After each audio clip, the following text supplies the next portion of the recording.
Here is Sailor Studio 130, a pink ink. Let's jump straight to the end with my opinion on this ink. As I began to write, I was wondering what was wrong with my pen or this ink. I found it to be dreadful because I can't clearly see what I'm writing and what's going on, and I'm laughing because I'm trying to read my notes off Tomoe River paper where it really did not enjoy doing this.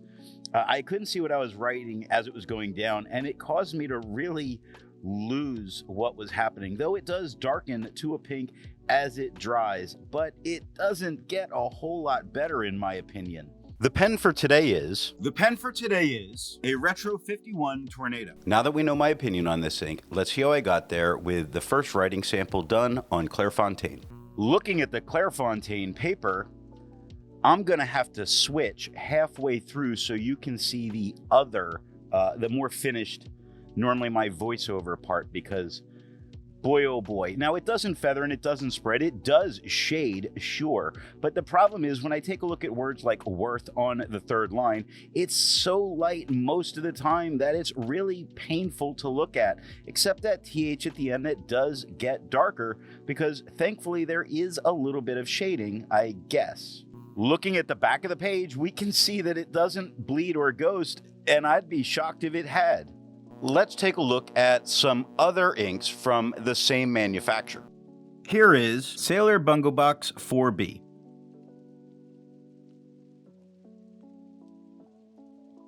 Here is Sailor Clown Teardrop Ruby.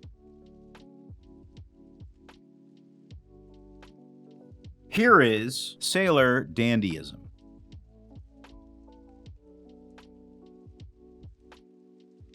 Here is Sailor Ink of the Witch.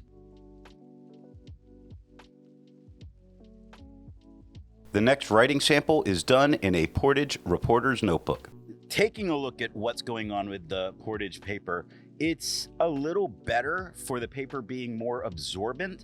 It lets it show a bit better than it did really on the Clairfontaine once it dries. Again, I have to switch over footage so you can see my after to actually see what's happening. Now, it's not feathering, it's not spreading. It does shade. You can see it with the T of host on the first line or the S of doors on the second line, but both of those are great examples of, as a pink, this is just too light to be able to comfortably read, and it's dreadful. Looking at the back of the page, it's between where my fingers are. Nothing bled through, touching the page underneath. It didn't ghost. It's not having any problem. Again, it would be a surprise if it did. There's a lot to learn by doing multiple chromatographies. The one on the left is immediately put into water for 10 to 15 seconds. The one on the right, marked with a D, is let dry for 10 minutes before putting into water. The next writing sample is done on a national brand Steno notebook. On the national paper, it wasn't much better as a writing experience, though as it dried, I do think it got a little bit more readable, though not particularly great in itself. Now, it doesn't feather and it doesn't spread, not that we're really expecting it to do that. It does shade.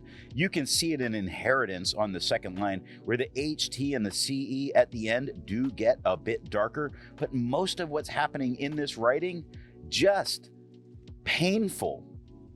Looking at the back of the page, which is the space between my fingers, there's no bleeding, no ghosting, and at least it has that going for it. Resistance tests are done to see how this ink can be expected to perform on the page, and more importantly, how hard it may be to clean from your pen. The smear is allowed to dry for 3 days before testing it. The highlighter is on the top left, pen flush is on the top right, 1/3 bleach solution is on the bottom left, and water is on the bottom right. The next writing sample is done in a Rhodia notebook. Looking at the Rhodia paper, I think it performed maybe just a little bit better than it did on the Clairfontaine. Now, it's not feathering and it's not spreading. It is having some shade, but taking a look at this quad rule, it is really getting lost with the quad rule, making this a horrible ink for students to use at school. And I could imagine if I had to take notes with this, oh my God, I'd get lost. Looking at the back of the page, there was no bleeding and no ghosting. With over 1,000 inks reviewed, let's take a look at some color comparables. Here is Diamine Pink.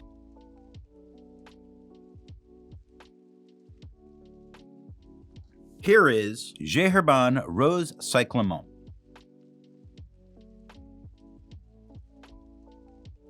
Here is Krishna Bohemia.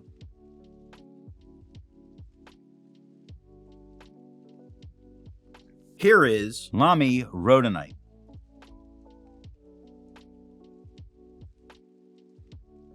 The next writing sample is done in a composition lab notebook.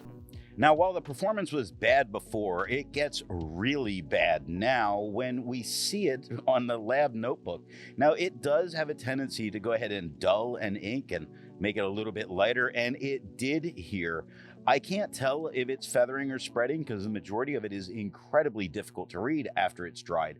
I can see that it's shaded because I can see that there's some areas that have some letters showing, like them, where the T is so light you can't see it, and it just looks like a hem, where when next to it, the WHE, I don't know that it's going to come through on camera, but the N at least shows. It's, oh my God, this is horrible. Looking at the back of the page, we get no bleeding and no ghosting, though you couldn't see it on the front either. While it's nice to see ink in the same color family, I prefer to see ink to complement the color on the page. Here is Robert Oster Viola.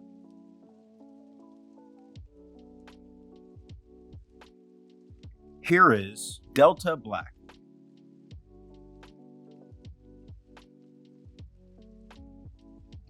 Here is Califolio Inca Sol.